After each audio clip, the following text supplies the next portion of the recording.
Olá, amigos queridos, espero que todos estejam bem, com a graça do Pai. Vamos dar continuidade ao estudo do Evangelho segundo o Espiritismo, decodificado por Allan Kardec. Iniciemos com a nossa oração.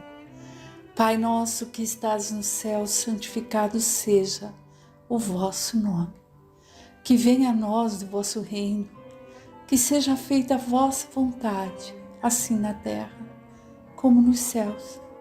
O pão nosso de cada dia, dai-nos, ó Pai, hoje, sempre.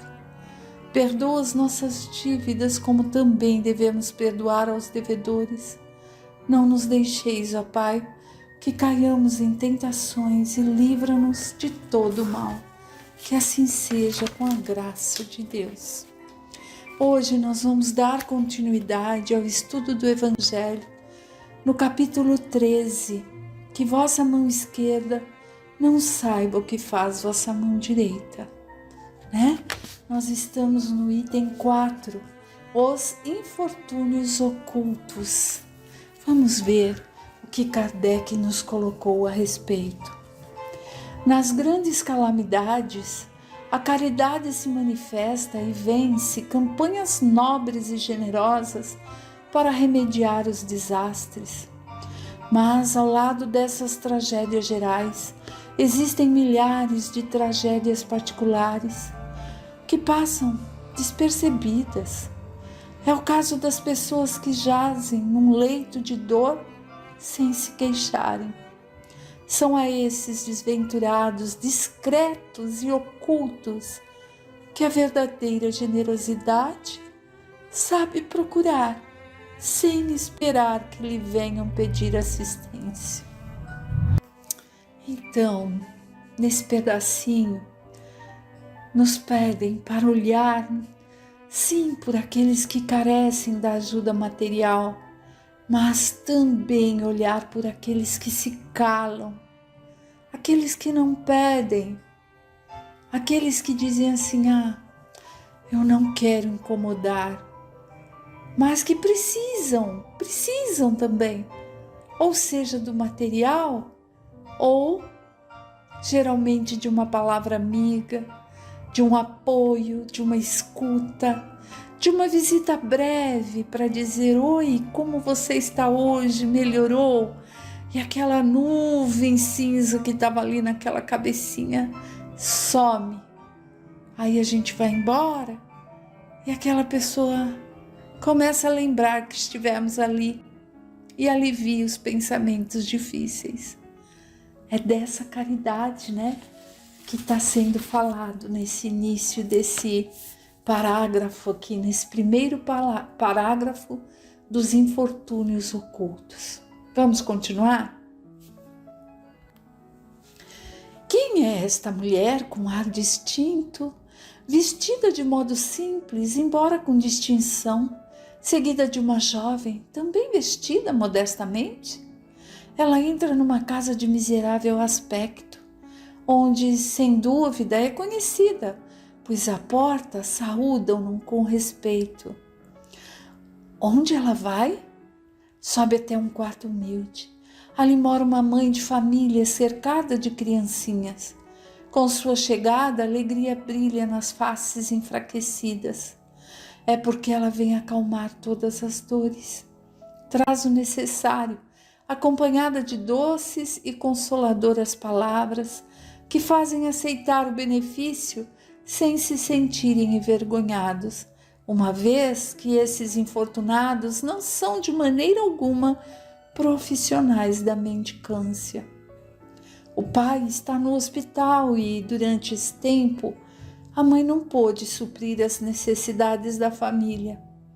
Graças a esta senhora, as pobres crianças não sofrerão nem com frio, nem com fome. Irão à escola bem agasalhadas, no seio da mãe haverá um sustento para amamentar os pequeninos e, se entre elas alguma adoece, a boa senhora nenhuma dúvida terá em trazê-la em tudo o que necessite.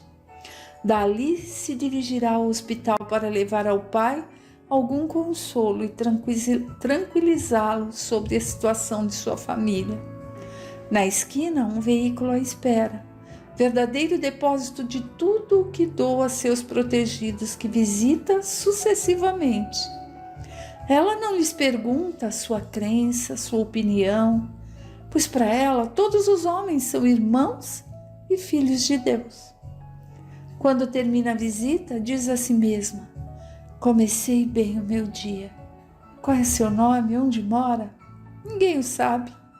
Para os infelizes é um nome que não revela nada, mas é o anjo da consolação. E à noite, um cântico de bênção se eleva por ela até o Criador. Católicos, judeus, protestantes, todos a bendizem. Por que se veste de uma maneira tão simples? É que não quer insultar a miséria com seu luxo. Por que sua jovem filha a acompanha? É para ensinar-lhe como se deve praticar o bem. Sua filha também quer fazer a caridade, mas sua mãe lhe diz: o que podes dar, minha filha, se nada tens de teu? Se te dou algo para dar aos outros, que mérito terás? Na realidade, serei eu quem estará fazendo a caridade e tu terás o mérito. Isso não é justo. Quando formos visitar os doentes, tu me ajudarás, já que cuidar deles é dar alguma coisa. E isso não te parece suficiente? Nada é mais simples. Aprende a fazer coisas úteis e confeccionarás roupinhas para essas crianças. Dessa maneira darás algo que vem de ti. É assim que essa mãe, verdadeiramente cristã, forma sua filha para a prática das virtudes ensinadas pelo Cristo. É espírita? Que importa? Que importa, né, gente? O que importa não é o nome da religião e da fé que ela professa e diz ter, mas é o que ela faz. Ela pode até não ter religião nenhuma, mas ela pratica o que Cristo ensinou. Para a sociedade é uma mulher do mundo, pois sua posição o exige, mas ninguém sabe o que ela faz, pois não quer outra aprovação senão a de Deus e de sua consciência. Entretanto, um dia, um acontecimento imprevisto conduziu até sua casa uma de suas protegidas a oferecer-lhe serviços manuais. Esta a reconheceu e quis pedir a bênção à sua benfeitora. Silêncio, disse ela. Não diga nada a ninguém. Assim também falava Jesus.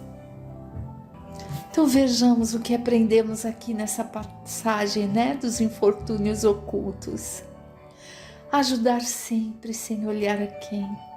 Não se fazer aparecer pelo que pode ofertar. Ensinar pela ação que pratica. Né? É isso que ela faz com a filha, ensinando a também ser benevolente com o próximo. Mostrar que para dar ao outro é necessário que se consiga ofertar o que possui. E, se criança, o auxílio da escuta, da ajuda, dos cuidados com o próximo, isso sim será dado dela para o outro. Aprender trabalhos manuais para que possa auxiliar com nobreza, com presteza, né? Que possa ali, qualquer coisa que seja, às vezes uma escuta, um crochêzinho num biquinho de pano de prato, o estar ali e ensinar, tudo isso é caridade, tudo isso é bem visto aos olhos do Pai quando feito com amor e com vontade verdadeira e não com mera aparência.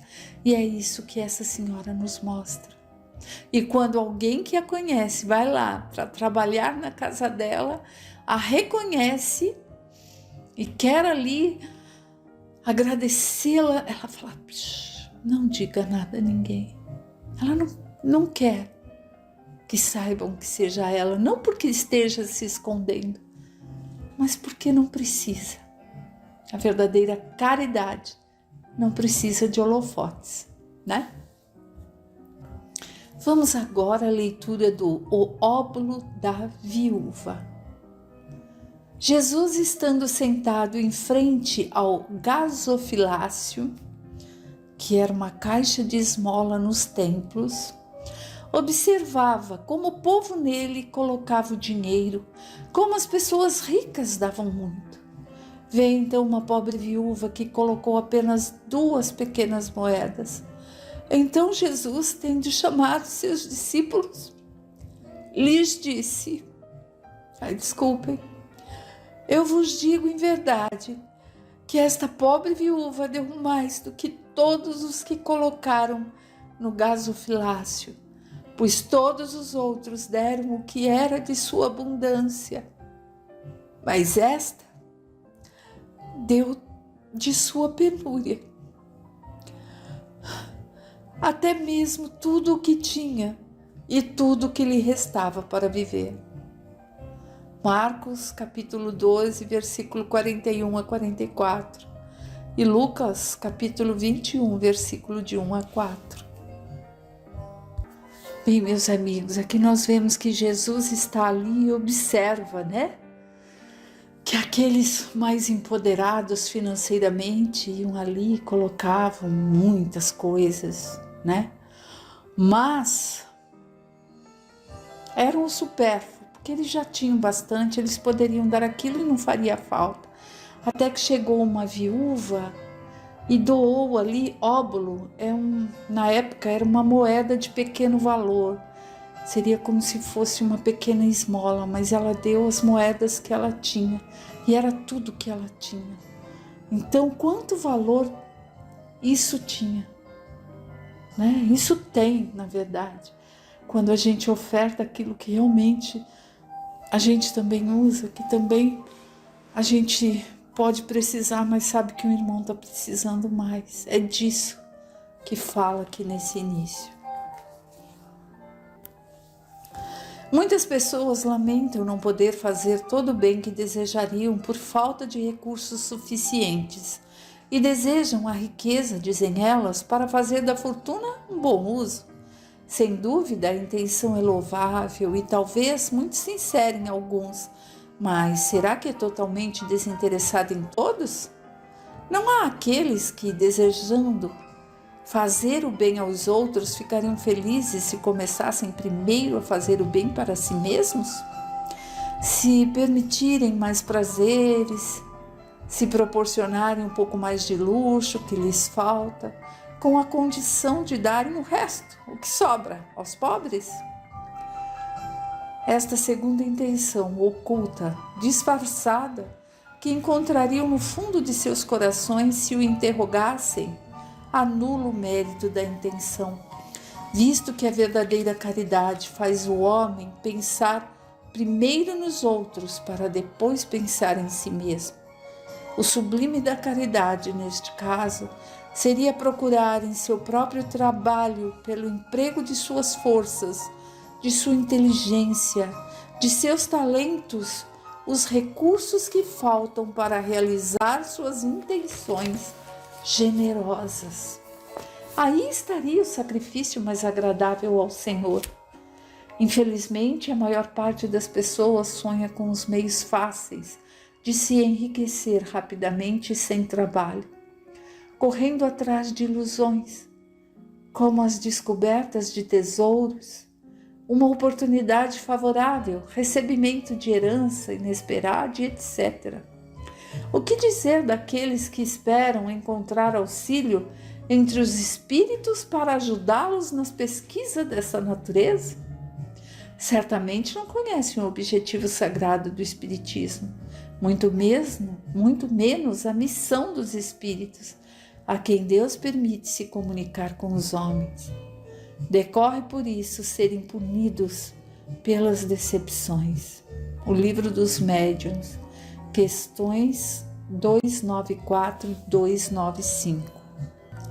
Bem, neste trecho, meus amigos, nós vemos ele falando, que muitas pessoas dizem assim: se eu ganhar na loteria, aí sim vou poder ajudar aos pobres, aos irmãos necessitados.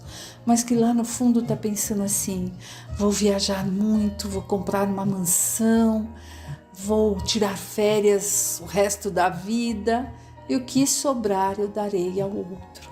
Aí já está anulando o sentido da doação verdadeira que agrada a Deus, Aí mostra também que quando se faz um trabalho com as suas próprias inteligências, com seus talentos, que são ali as suas forças empregadas para fazer o bem, com aquilo que se tem aptidão, aí sim está um sacrifício agradável a Deus.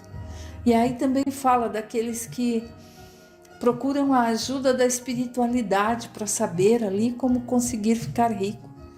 E nós devemos saber que todos somos responsáveis, encarnados ou não, pelo que fazemos e pelo que influenciamos os outros a fazer. Até cita ali as questões que estão no Livro dos Médiuns. Cada um é responsável pela ação que pratica. E não é para isso que serve o Espiritismo e o trabalho dos médiuns. Vamos seguir?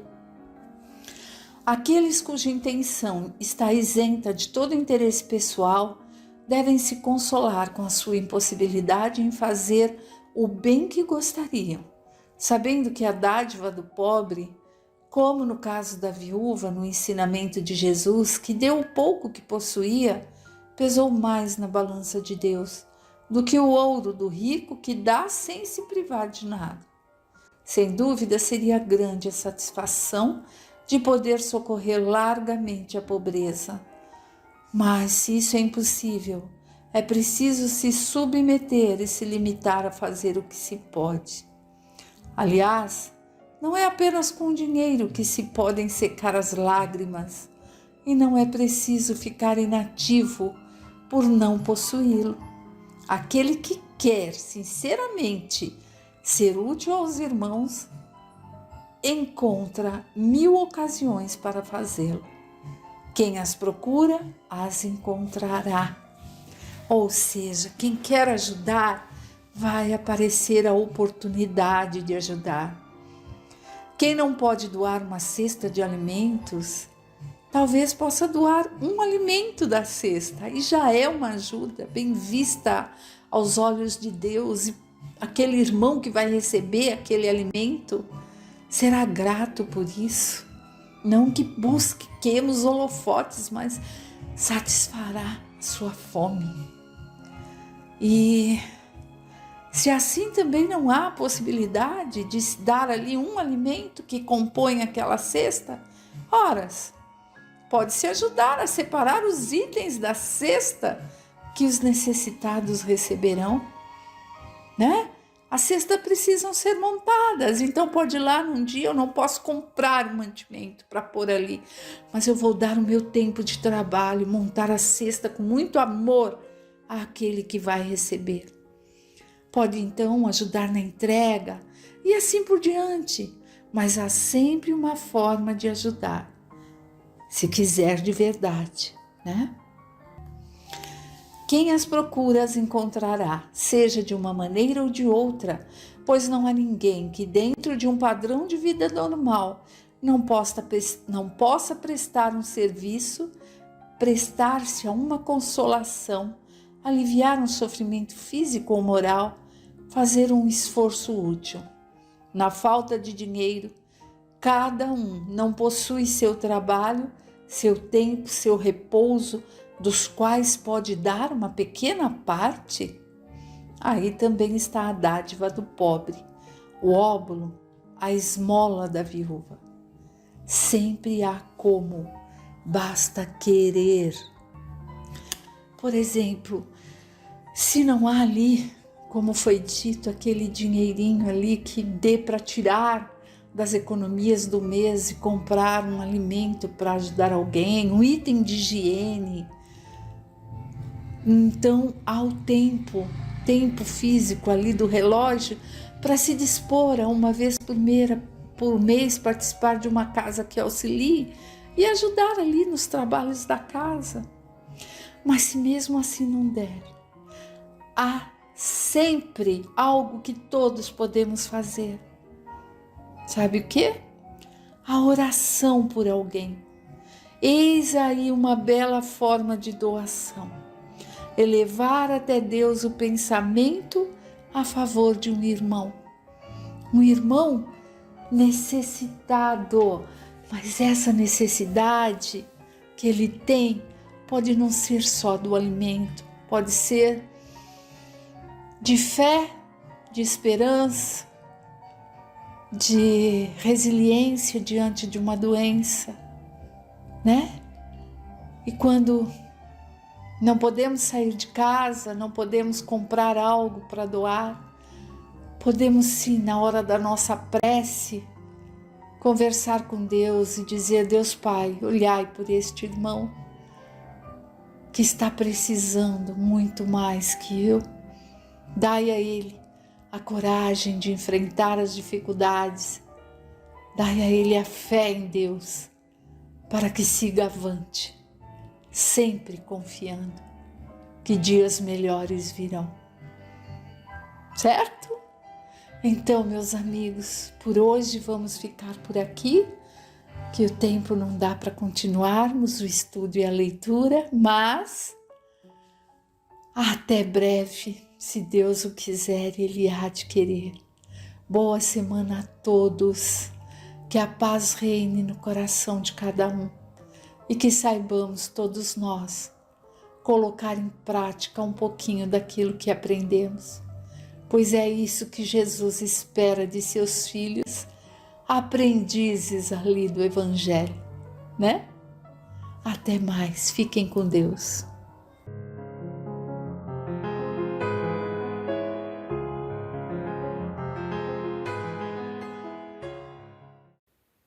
Mestre amigo Jesus, esteja junto a cada um de nós, agora e sempre.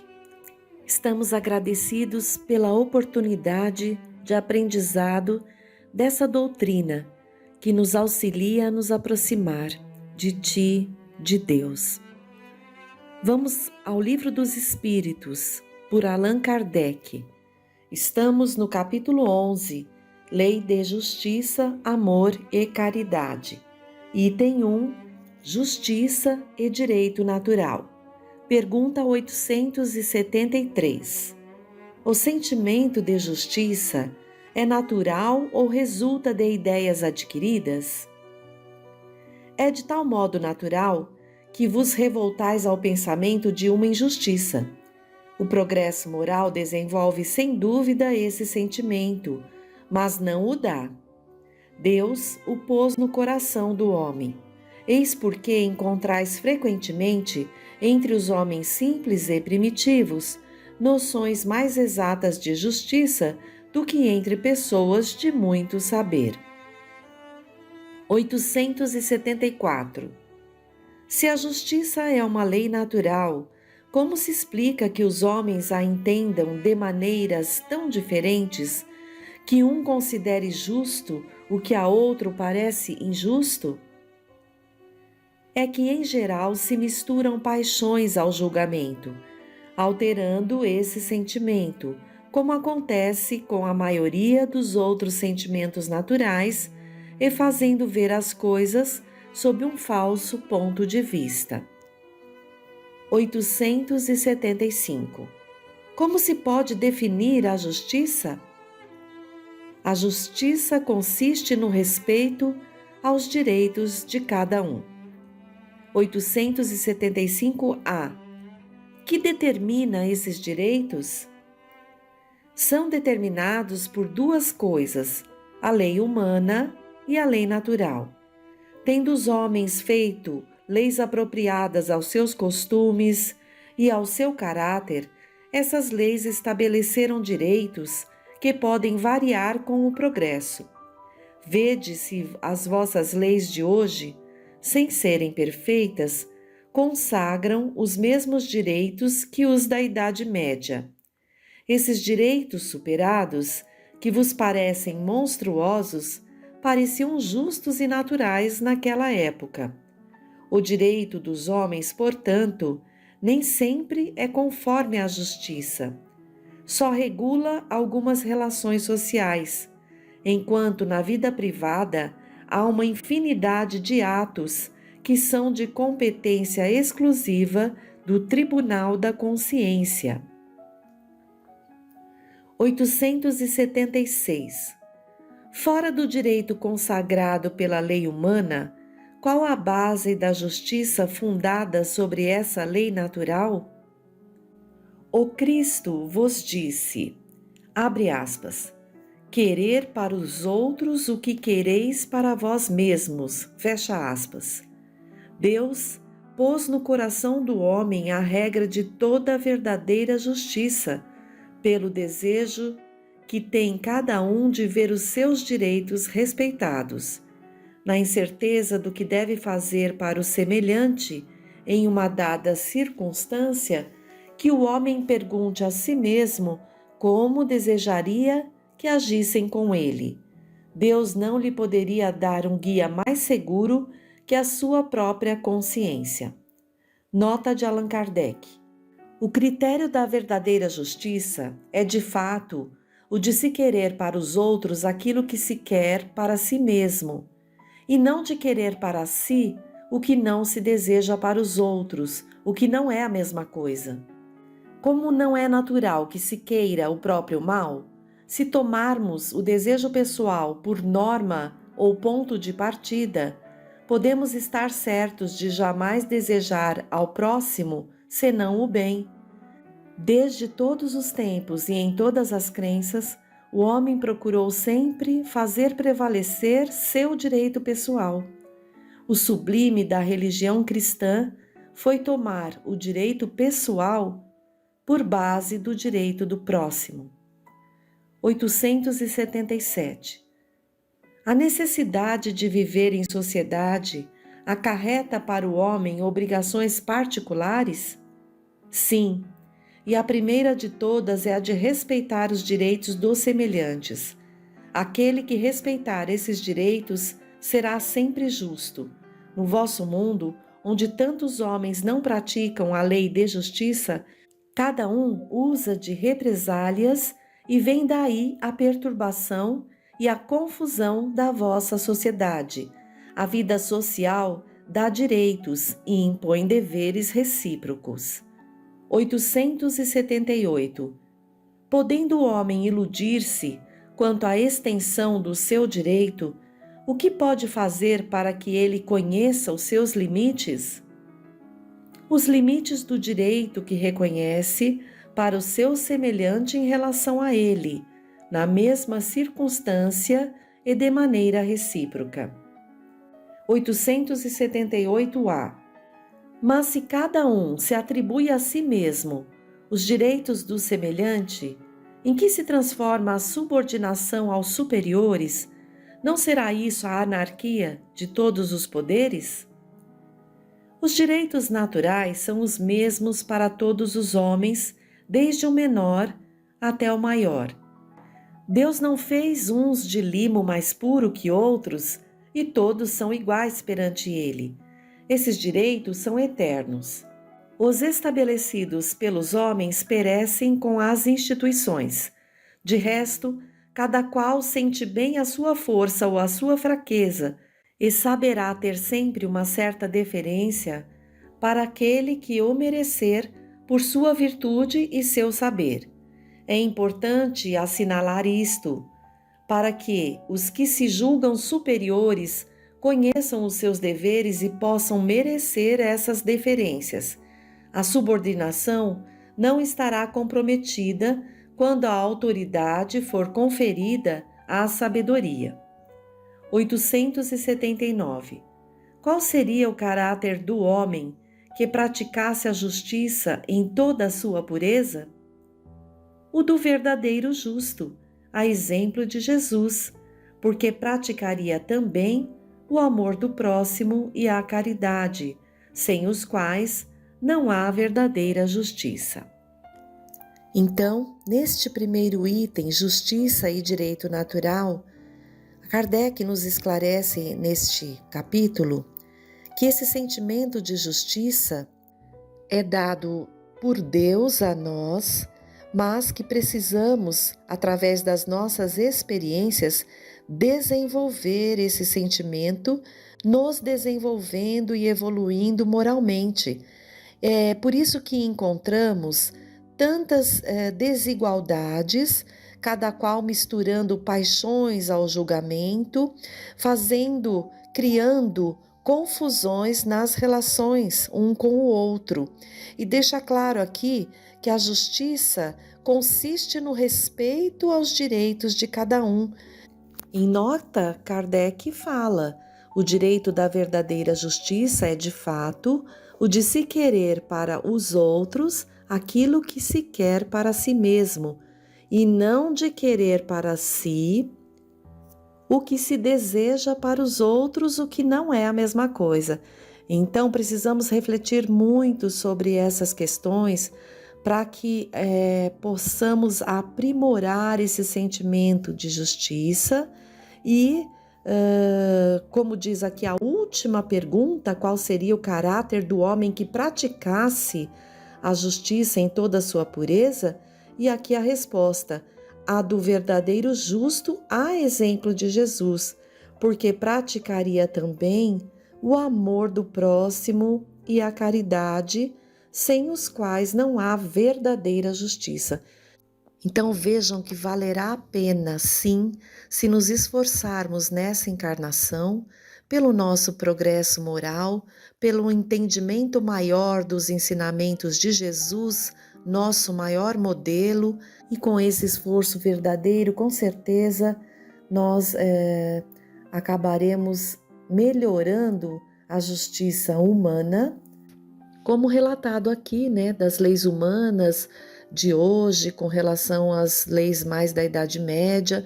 Então, a humanidade vai evoluindo também nessa questão da justiça à medida que se aprimora moralmente. Eis o nosso dever individual, cada um buscar o aprimoramento moral. Então, que possamos fixar, abre aspas, os direitos naturais são iguais para todos os homens, desde o menor até o maior, fecha aspas. E depois, abre aspas de novo.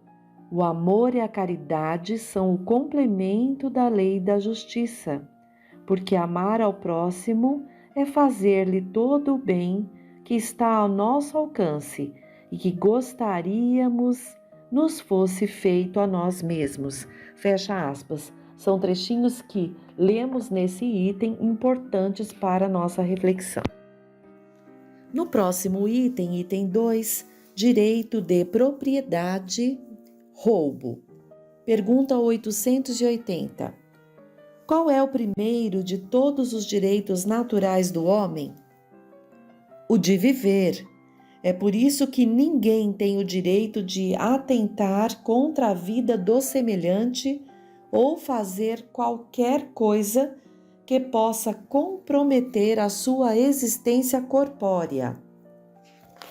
881. O direito de viver confere ao homem o direito de ajuntar o que necessita para viver e repousar, quando não mais pode trabalhar? Sim, mas deve fazê-lo em família, como a abelha, através de um trabalho honesto, e não ajuntar como um egoísta. Alguns animais lhe dão exemplo dessa previdência. 882. O homem tem o direito de defender aquilo que ajuntou pelo trabalho? Deus não disse, abre aspas, não roubarás? Fecha aspas. E Jesus, abre aspas, dai a César o que é de César? Fecha aspas. Nota de Allan Kardec. Aquilo que o homem ajunta por um trabalho honesto é uma propriedade legítima que ele tem o direito de defender, porque a propriedade que é fruto do trabalho constitui um direito natural tão sagrado como o de trabalhar e viver. 883. O desejo de possuir é natural? Sim, mas quando o homem só deseja para si e para a sua satisfação pessoal, é egoísmo. 883a. Entretanto, não será legítimo o desejo de possuir, pois o que tem com o que viver não se torna carga para ninguém? Há homens insaciáveis que acumulam sem proveito para ninguém ou apenas para satisfazer as suas paixões. Acredita que isso seja aprovado por Deus? Aquele que ajunta pelo seu trabalho com a intenção de auxiliar o seu semelhante, pratica a lei de amor e caridade, e seu trabalho é abençoado por Deus. 884. Qual é o caráter da propriedade legítima? Só há uma propriedade legítima, a que foi adquirida sem prejuízo para os outros. Kardec nos remete à pergunta 808. Vamos voltar. É a seguinte: a desigualdade das riquezas não tem sua origem na desigualdade das faculdades, que dão a uns mais meios de adquirir do que a outros? Sim e não. Que dizes da astúcia e do roubo? 808a. A riqueza hereditária, entretanto, seria fruto das más paixões? Que sabes disso? Remonta à origem e verás se é sempre pura. Sabes se no princípio não foi o fruto de uma expoliação ou de uma injustiça? Mas sem falar em origem, que pode ser má, crês que a cobiça de bens, mesmo os melhor adquiridos, e os desejos secretos que se concebem de possuir o mais cedo possível, sejam sentimentos louváveis? Isso é o que Deus julga, e te asseguro que o seu julgamento é mais severo que o dos homens. Voltando à pergunta 884, há uma nota de Allan Kardec que diz: a lei de amor e de justiça proíbe que se faça a outro o que não queremos que nos seja feito, e condena por esse mesmo princípio todo meio de adquirir que o contrarie. E a última pergunta deste item, 885. O direito de propriedade é sem limites? Sem dúvida, tudo o que é legitimamente adquirido é uma propriedade, mas, como já dissemos, a legislação humana é imperfeita e consagra frequentemente direitos convencionais que a justiça natural reprova. É por isso que os homens reformam suas leis à medida que o progresso se realiza e que eles compreendem melhor a justiça. O que num século parece perfeito, no século seguinte se apresenta como bárbaro. Kardec nos remonta à pergunta 795 do item Progresso da Legislação Humana, no capítulo 8, Lei do Progresso. Vamos ver. Qual a causa da instabilidade das leis humanas? Nos tempos de barbárie, são os mais fortes que fazem as leis e as fazem em seu favor. Há necessidade de modificá-las à medida que os homens vão melhor compreendendo a justiça. As leis humanas são mais estáveis à medida que se aproximam da verdadeira justiça, quer dizer, à medida que são feitas para todos e se identificam com a lei natural. Tem uma nota de Allan Kardec importante, vejam. A civilização criou novas necessidades para o homem e essas necessidades são relativas à posição social de cada um. Foi necessário regular os direitos e os deveres dessas posições através de leis humanas, mas, sob a influência das suas paixões, o homem criou muitas vezes direitos e deveres imaginários condenados pela lei natural e que os povos apagam de seus códigos à proporção que progridem. A lei natural é imutável e sempre a mesma para todos. A lei humana é variável e progressiva. Somente ela pode consagrar, na infância da humanidade, o direito do mais forte. Nesse item 2 se esclarece sobre a questão do direito de propriedade e essa questão do roubo, né? O primeiro direito que temos é o de viver, como diz aqui, e ninguém deve atentar a esse direito. E com relação à questão do trabalho, devemos fazê-lo sempre com dignidade, com previdência, mas não sendo egoístas. Reforça que a propriedade legítima é aquela que foi adquirida sem prejuízo aos outros. Isso é muito importante para a gente refletir também. Há um trechinho no livro No Mundo Maior, de André Luiz, e no capítulo 12 que explica, abre aspas, a justiça divina exerce invariável ação, embora os homens não a identifiquem no mecanismo de suas relações ordinárias. Os criminosos podem, por muito tempo, escapar ao corretivo da organização judiciária do mundo. No entanto, mais cedo ou mais tarde, vaguearão perante seus irmãos em humanidade, em baixo terreno espiritual, representado no quadro de aflições punitivas. Fecha aspas. E de André Luiz também, no livro Ação e Reação, capítulo 7, retoma o tema dizendo, abre aspas, da justiça ninguém fugirá, mesmo porque a nossa consciência, em acordando para a santidade da vida, aspira a resgatar dignamente todos os débitos de que se onerou perante a bondade de Deus. Entretanto, o amor infinito do Pai Celeste brilha em todos os processos de reajuste. Que possamos então fazer uma reflexão profunda. A sociedade atual a qual herdamos mostra a nossa condição com relação à justiça, ao direito natural, ao direito de propriedade e ao roubo. Somos chamados, então, a buscar nos melhorar cada um intimamente e na nossa conduta para auxiliarmos o progresso dessa sociedade ao qual fomos chamados a viver. E assim, agradecemos a Deus e a Jesus a oportunidade de, através dessa doutrina maravilhosa, nos esclarecermos, nos aprimorarmos. Que a paz de Jesus possa estar presente no coração de cada um. Até o próximo encontro, queridos companheiros.